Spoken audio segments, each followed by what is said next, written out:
যারা এখন বেশি বেশি বাড়াবাড়ি করছে, বেশি বাড়াবাড়ি করে লাভ নেই। দেখো ডিসেম্বর পর্যন্ত তোমাদের ওই শুক্র দিকে কিনা তো দেওয়া হবে না। আর এই যেগুলো লাফালাফি করছে একটা অস্ত্র থাকবে না। জি জি, আলহামদুলিল্লাহ আপনার কথায় আমরা ভরসা রাখছি নিচ্ছি। জি নিচ্ছি। তবে আপনি একটু মাথা ঠান্ডা রেখে আপনি আপনার কৌশলে এগিয়ে নিচ্ছি। তবে সবাইকে সবটা বলার দরকার নেই। আমি সবাই বলছিলাম যে তোমরা খালি অপেক্ষা করে কিছু বললো না। জি নিচ্ছি। ওরা ফেল করবে, আর যদি আমরা কিছু করি তাহলে বলে যে আমাদের জন্য পারে না, সেরকম বলতে পারি। আমরা বলার মুখ নাই। জি নিচ্ছি। জি জাতীয় আন্তর্জাতিক ভাবেও ওই যে গুটি গুটি চেহারা ধরা খেয়ে গেছে মানুষের কাছে। জি নিচ্ছি। অলরেডি বাংলার মানুষ কিন্তু বুঝতে পারছে, কিন্তু ভয় থেকে মুখ খুলতেছে না। নিচ্ছি না, এখন ভয় পাওয়ার কিছু নাই, কারণ ওদের ভয় দিতে হবে, সেভাবে প্রস্তুতি না। জি ইনশাল্লাহ নিচ্ছি। তবে আমাদের ওই যে গোবিন্দগঞ্জের কালাম ভাই এমপি, আর আমি উপজেলা চেয়ারম্যান বর্তমান ছিলাম নিচ্ছি। আমি ইউনিয়নের চেয়ারম্যান ছিলাম পরপর দুবার। আমি ছাত্রলীগের সভাপতি ছিলাম। ওনার বাড়ি গাড়ি সব জ্বালায় পুরা দিছে, আমারও বাড়ি গাড়ি সব জ্বালায় পুরা দিছে নিচ্ছি। আমাদের অসংখ্য মামলা দিছে। আপনি শুধুমাত্র আমাদের জন্য দোয়া রাখবেন। একটা কথা আমি বলি, তোমাদের মোকাবেলায় পড়াচ্ছে কি? ওই ওরাই নিচ্ছি সবাই, জামাত বিএনপি সকলে। জামাত হ্যাঁ আছে নিচ্ছি। জি আছে। তাহলে সবকিছু কি প্রকাশ্যে করতে হয়? জি না, না নিচ্ছি। জি থাকবে না। জি নিচ্ছি। কিন্তু একটা সংশয় নেত্রী, মাননীয় নেত্রী, সেটা হচ্ছে গোবিন্দগঞ্জ উপজেলা আওয়ামী লীগের সভাপতি এবং সেক্রেটারি, তাদের নামে একটি মামলাও হয়নি, কিংবা তাদের বাড়ি ঘরে ওরা যায় নাই। ওরা কিভাবে এটাকে শোনো, ওরা যেগুলি দেখে পোটেনশিয়াল, যেগুলি দেখে রিপ্রেজেন্টেটিভ, যেগুলি মানে শক্ত, তাদেরকেই ওরা জি নিচ্ছি। জি নিচ্ছি। তালিকা করে। এগুলিকে সবাইকে কাউন্ট করে না। জি নিচ্ছি।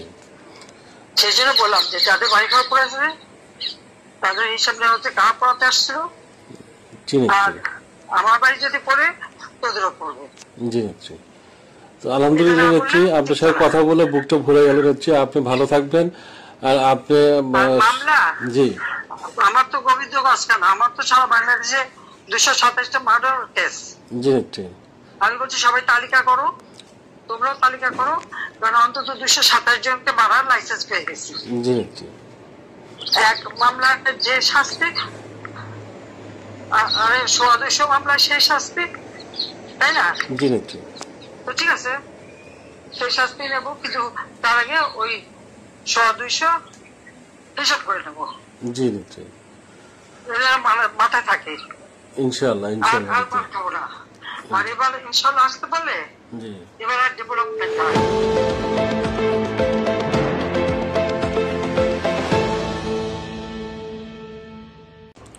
যারা এখন বেশি বেশি বাড়াবাড়ি করছে, বেশি বাড়াবাড়ি করে লাভ নেই। দেখো ডিসেম্বর পর্যন্ত তোমাদের ওই শুক্র দিকে কিনা তো দেওয়া হবে না। আর এই যেগুলো লাফালাফি করছে একটা অস্ত্র থাকবে না। জি জি, আলহামদুলিল্লাহ আপনার কথায় আমরা ভরসা রাখছি নিচ্ছি। আমরা জি নিচ্ছি। তবে আপনি একটু মাথা ঠান্ডা রেখে আপনি আপনার কৌশলে এগিয়ে নিচ্ছি। তবে সবাইকে সবটা বলার দরকার নেই। আমি সবাই বলছিলাম যে তোমরা খালি অপেক্ষা করে কিছু বললো না। জি নিচ্ছি। ওরা ফেল করবে, আর যদি আমরা কিছু করি তাহলে বলে যে আমাদের জন্য পারে না, সেরকম বলতে পারি। আমরা বলার মুখ নাই। জি নিচ্ছি। জি জাতীয় আন্তর্জাতিক ভাবেও ওই যে গুটি গুটি চেহারা ধরা খেয়ে গেছে মানুষের কাছে। জি নিচ্ছি। অলরেডি বাংলার মানুষ কিন্তু বুঝতে পারছে, কিন্তু ভয় থেকে মুখ খুলতেছে না। নিচ্ছি না, এখন ভয় পাওয়ার কিছু নাই, কারণ ওদের ভয় দিতে হবে, সেভাবে প্রস্তুতি না। জি ইনশাল্লাহ নিচ্ছি। তবে আমাদের ওই যে গোবিন্দগঞ্জের কালাম ভাই এমপি, আর আমি উপজেলা চেয়ারম্যান বর্তমান ছিলাম নিচ্ছি। আমি ইউনিয়নের চেয়ারম্যান ছিলাম পরপর দুবার। আমি ছাত্রলীগের সভাপতি ছিলাম। ওনার বাড়ি গাড়ি সব